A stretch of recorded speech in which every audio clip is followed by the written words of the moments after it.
ରାନୁ କାଉ ଏକଥା ଜାଣି ନଥିଲା ଯେ ସାଙ୍ଗ ଏବଂ ପଡ଼ୋଶୀ ବିନା ରହିବା କେତେ ମୁସ୍କିଲ।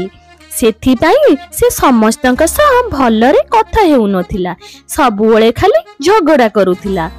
ରାନୁ କାଉ ଭାରି ଗର୍ବୀ କାଉଥିଲା। ସେଦିନ ଟିକି ଚଢ଼େଇ ରାନୁ କାଉ ପାଖକୁ ଆସିଲା ଆଉ କହିଲା, ରାନୁ ଭଉଣୀ ଟିକେ ମୋ ସାଙ୍ଗରେ ଆସିଲ, ମୋ ଝିଅ ପରରେ କଣ୍ଟା ଲାଗି ଯାଇଛି, ତାକୁ ଟିକେ ଡାକ୍ତରଖାନା ନେଇକି ଯିବା, ଟିକେ ଜଲ୍ଦି ଆସ। ଆଲୋ କଣ କହିଲୁ ଚଢ଼େଇ, ତୋ ଝିଅକୁ ପୁଣି ଡାକ୍ତରଖାନା ନେଇକି ଯିବି ମୁଁ? ଝିଅ ତୋର, ତୋ ଝିଅକୁ ନେଲେ ମୋର କଣ ଫାଇଦା କହିଲୁ?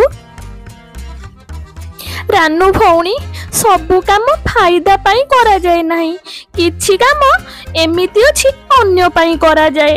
ସବୁବେଳେ ଖାଲି ତୁମେ ଫାଇଦା ଦେଖୁଛ। ମୋ ପାଖରେ ସମୟ ନାହିଁ, ତୁ ଏଠୁ ଯା, ମତେ ଭାରି ନିଦ ଲାଗିଲାଣି, ମୁଁ ଯାଉଛି ଶୋଇବି ହେଲା। ଏହା ପରେ ରାନୁ କାଉ ଚାଲିଗଲା ଶୋଇବାକୁ ତା ଘରକୁ। ଆରେ ଜଗୁ, ଆ ଶୋଇପଡେ, ଦେଖେ ଦିପହର ହୋଇଛି, ଆଉ କିଛି ସମୟ ଶୋଇ ସାରିଲା ପରେ ତୁ ଉଠିବୁ, ଆ ଶୋଇପଡିବୁ ମୋ ପାଖରେ ଆ।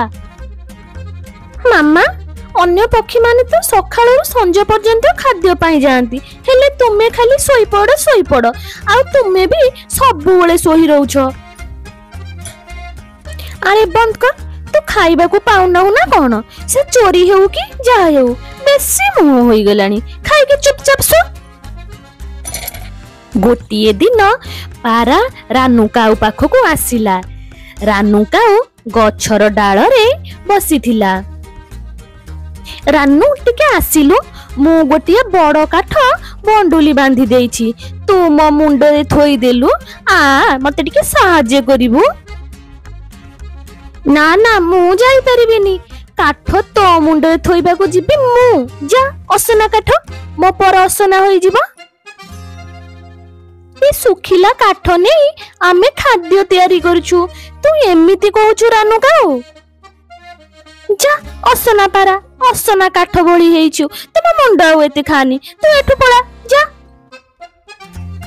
ତାପରେ ପାରା ସେଠାରୁ ପଳାଇଗଲା। ନିଜେ ନିଜେ କାଠ ଗଣ୍ଡୁଲିକୁ ଉଠାଇବାକୁ ଚେଷ୍ଟା କଲା। ରାନୁ, ତୋତେ କଣ ଦେଖା ଯାଉନି? ବେଚରା ପାରା କେମିତି ନିଜେ ନିଜେ କାଠକୁ ଉଠାଇବାକୁ ଚେଷ୍ଟା କରୁଛି। ଆଲୋ, ତୋର କଣ ପାଇଁ ମୁଣ୍ଡ ବିନ୍ଧୁଛି ବା?